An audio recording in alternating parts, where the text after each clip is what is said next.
Hello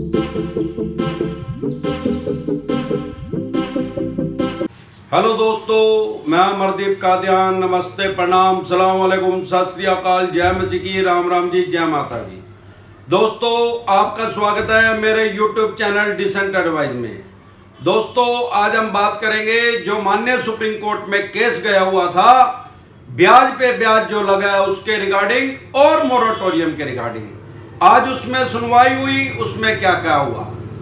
दोस्तों, भारत सरकार की तरफ से solicitor general mister Tushar Mehta पेश हुए और इंडियन बैंक एसोसिएशन की तरफ से हरीश साल्वे जी पेश हुए हैं और 15 अलग अलग पार्टियों ने भी मोरेटोरियम के रिगार्डिंग केस लगा रखा था। उनके वकील भी आज लगभग सभी के वकील पेश हुए हैं और उनकी बहस हुई है और उसमें सुनवाई हुई है। माननीय सुप्रीम कोर्ट में न्यायाधीश हैं, जिनको न्यायमूर्ति बोलते हैं, मिस्टर अशोक भूषण जी, उनकी बेंच के सामने आज सुनवाई हुई है।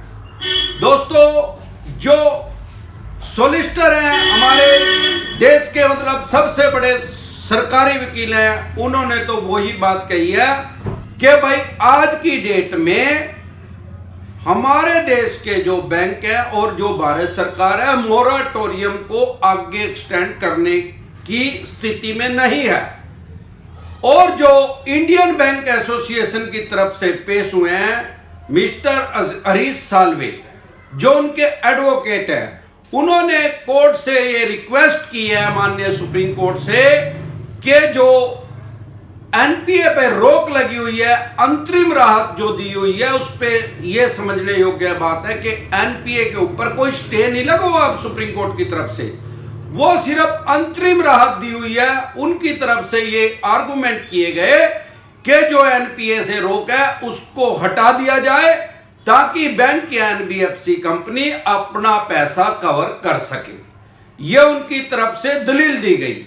अब जो और 15 पार्टियां थी अलग अलग, उनकी तरफ से जो टूर एंड ट्रैवल वालों की तरफ से पेश हुए थे, उन्होंने कहा कि भाई टूर एंड ट्रैवल वालों के ऊपर सबसे ज्यादा कोरोना काल का इफेक्ट सबसे ज्यादा इनके ऊपर हुआ है, क्योंकि सबसे पहले इनका काम बंद हुआ था और आदमियों का 20, 30, 40% चल भी चुका है, 50% तक भी किसी का चल चुका है, लेकिन इनका तो आज भी 10-20% मुश्किल से चला हुआ है। आज भी लगभग इनका काम ठप है, तो इनको मोरेटोरियम देना ही देना चाहिए।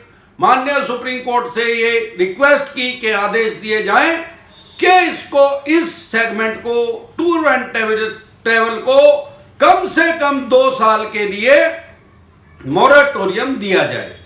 अब उसके अलावा और भी अलग अलग वकील जो और भी पार्टियों के थे, उन्होंने, एक वकील ने जो बहस में ये रखा, ये आया वहां पे माननीय सुप्रीम कोर्ट में अपना पक्ष रखते हुए ये कहा कि ये जो रिकवरी एजेंट है बैंक और एनबीएफसी कंपनियों ने लोगों के पीछे जिनको लगाया हुआ है, ये कोई भी गाइडलाइंस नहीं मान रहे हैं। ये जो माननीय सुप्रीम कोर्ट या केंद्र सरकार या रिजर्व बैंक की जो मास्टर गाइडलाइंस है, उसके अकॉर्डिंग ये पैसा रिकवर नहीं कर रहे हैं। ये तो अपनी ही मास्टर गाइडलाइंस तैयार कर रहे हैं, गाली गलौज की, बेफालतू के बेशबद। वो माननीय सुप्रीम कोर्ट के आगे भी अपना पक्ष उन्होंने रख दिया है, सारे देश का पक्ष रखा गया है कि ये लोगों को हरास कर रहे हैं, परेशान कर रहे हैं, उनके यार प्यारे रिश्तेदारों को परेशान कर रहे हैं। इनके ऊपर कम से कम इनके ऊपर रोक लगाई जाए। जब तक कोरोना काल है तब तक तो रोक लगाई ही जाए।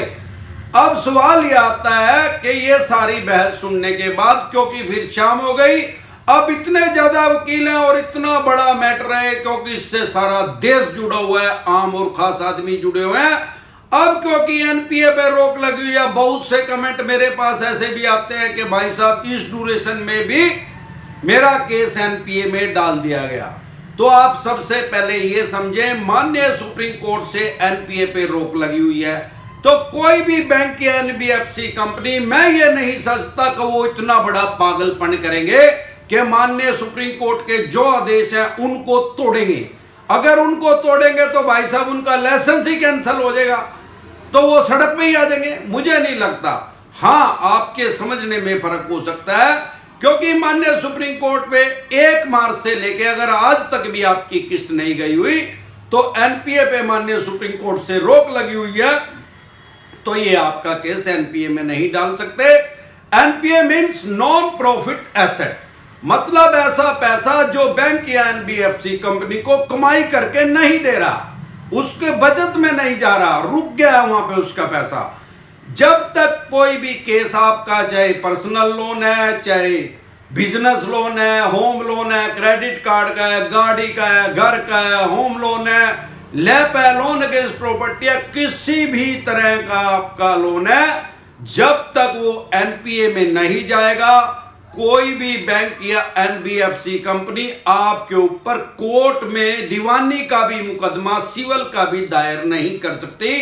क्योंकि वैसे तो 90 दिन के बाद कोई भी किसी भी तरह का लोन हो, अगर आपने वो 90 दिन यानी 3 महीने तक पे नहीं किया तो उसको वो एनपीए में डाल देते हैं। अगर सिक्योर लोन हो तो उसकी फिर प्रोसेसिंग शुरू कर देते हैं, आपके पास एक फाइनल नोटिस और भेजते हैं और आपको 2 महीने का टाइम देते हैं कि इस 2 महीने में आप अपना पैसा दे दीजिए, इतनी पेनल्टी लगी है, इतना ब्याज लगा है, इतना जुर्माना, इतने बाउंस चार्जेस, ये सारा पैसा आप दे दीजिए और ये अपना जो आपने गिरवी रखा है ये अपना सामान छुटवा लीजिए, मतलब जो आपने मॉर्गेज किया है। अब अनसिक्योर लोन में क्या करते हैं? अनसिक्योर लोन में कोई सिक्योरिटी तो है नहीं इनके पास, तो ये क्या करते हैं, उसके ऊपर केस करते हैं कोर्ट में जाके। लेकिन अब क्योंकि एनपीए से पहले ये कोई केस नहीं कर सकते, बहुत से आदमियों के पास लीगल नोटिस तो आते हैं। लीगल नोटिस और केस कोर्ट के नोटिस में बड़ा डिफरेंस है, दिन और रात का फर्क है। लीगल नोटिस तो इनका वकील भेजता है और जो कोर्ट का नोटिस आता है वो माननीय कोर्ट के द्वारा जारी किया जाता है, उस पे जज साहब की मोहर लगी होगी और जज साहब के साइन होंगे, तो आप मान के चलना। अब जो लोग मुझे बोल रहे हैं कि मेरा एनपीए में केस चला गया है, मुझे ये समझ में आता है कि उनकी 1 मार्च 2020 से पहले ही किस्तें रुकी हुई होंगी, तो उनका स्वाभाविक बात है कि उनका केस एनपीए में जाना ही जाना है, उसको वो रोक नहीं सकते। हाँ, अगर आपका केस एनपीए में चला गया और आपका कोई सिक्योर लोन है तो आप समझदारी इसमें है, क्योंकि अगर सिक्योर लोन है तो ये उसकी एक्शन करेंगे ही करेंगे, उसकी बोली करेंगे ही करेंगे और अपना पैसा ये रिकवर करेंगे। इन्होंने आपसे सारे राइट, सारे अधिकार पहले ही ले रखे हैं। ये क्या करेंगे, आपका मकान 50 लाख रुपए का, उसको कबाड़ी के रेट में ही बेच सकते हैं, 20 लाख रुपए में भी उसको बेच सकते हैं। अगर इन्होंने अपने 20 लाख रुपए लेने हैं या 25 लाख रुपए लेने हैं, उसका रिजर्व प्राइस 20 लाख रुपए भी रख सकते हैं। ऐसी कोई इनके ऊपर गाइडलाइंस नहीं है कि इससे कम नहीं बेच सकते, क्योंकि ये नोटिस आपको दे रहे हैं कि भाई साहब हमारे इतने पैसे हैं, मान लो 25 लाख रुपए हैं, ब्याज सहित आप दे दीजिए। अगर आपसे नहीं दिए जा रहे तो इनके पास पूरे राइट्स हैं उसकी एक्शन करने के। ये एक रिजर्व प्राइस लगा के उसको एक्शन कर देते हैं। मान लो आपका मकान 20 लाख का बिका और आपने देने 25 लाख रुपए हैं, चाहे मकान की कीमत 50 लाख रुपए आपकी, तो ये 5 लाख रुपए भी, वो 20 लाख तो अपनी जेब में डाल ही लेंगे बैंक और एनबीएफसी कंपनी। वो जो 5 लाख रुपया बैलेंस बच गया उसको भी सरफेसी एक्ट के तहत जो 2002 में पास हुआ है उसके तहत आपसे वो 5 लाख रुपया रिकवर करने के लिए आपके ऊपर सिविल का केस एक दायर कर सकते हैं, आपके ऊपर कोर्ट में केस कर सकते हैं, आपकी प्रॉपर्टी को मॉर्गेज कुड़क करने के बाद भी। तो समझदारी इसमें है, अगर आपकी कोई मॉर्गेज प्रॉपर्टी है, सिक्योर लोन है, तो आप क्या कीजिए, उसको बाजार में सेल कर दीजिए।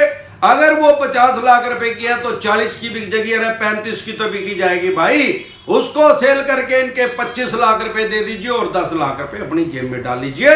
नहीं तो क्या होगा, वो प्रॉपर्टी भी जाएगी और आपको इनके पैसे भी देने निकल जाएंगे और आपको केस भी लड़ना पड़ेगा।